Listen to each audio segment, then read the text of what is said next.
In the heart of a dormant city, I wandered through cobblestone streets, my feet weaving paths that seemed to glow under the blush of twilight. The sky wore a cloak of amethyst, where stars shimmered like whispered secrets. Doors and windows stood wide open, inviting and curious, as if the buildings themselves were breathlessly awaiting some revelation. As I drifted past the bustling market square, I saw vendors clad in garments spun from colors that I had never seen in waking life, roiling purples, vivid oranges, and a spectrum of greens that the earth surely never knew. They peddled trinkets and treasures, their voices harmonized in a language that danced around me like a playful breeze. It was then I began to speak, my mouth forming words that felt like music wrapped in laughter, phrases constructed from some ancient magic woven into the fabric of the air. Though my tongue was foreign, every person met my eyes with nods of understanding, smiles that transcended meaning, and gestures that felt like an embrace. In a dreamlike rhythm, I conversed with an old woman who sold fruits that bloomed like miniature suns. She nodded, her eyes twinkling like the night sky, and replied in her own melodic tongue. Strangely, I understood the essence of her soundless words.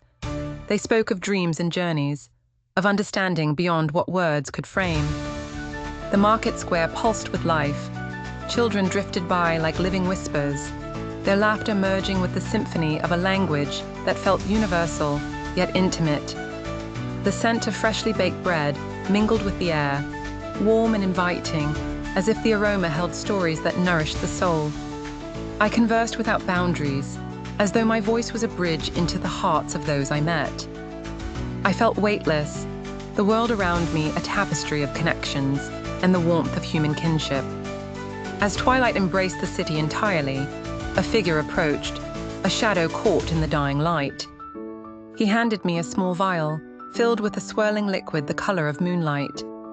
His words, unuttered yet understood, came as a gentle smile. This gift held the secret to the language that transcended borders and time.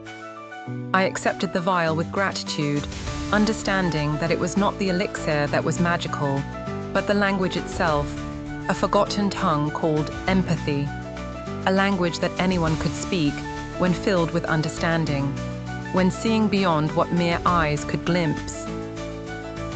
As dawn whispered its promise, I awoke in my own bed, the city fading like morning fog. The night's understanding lingered, an echo in my soul. A language spoken not just in dreams, but shared in every gaze between hearts that choose to listen.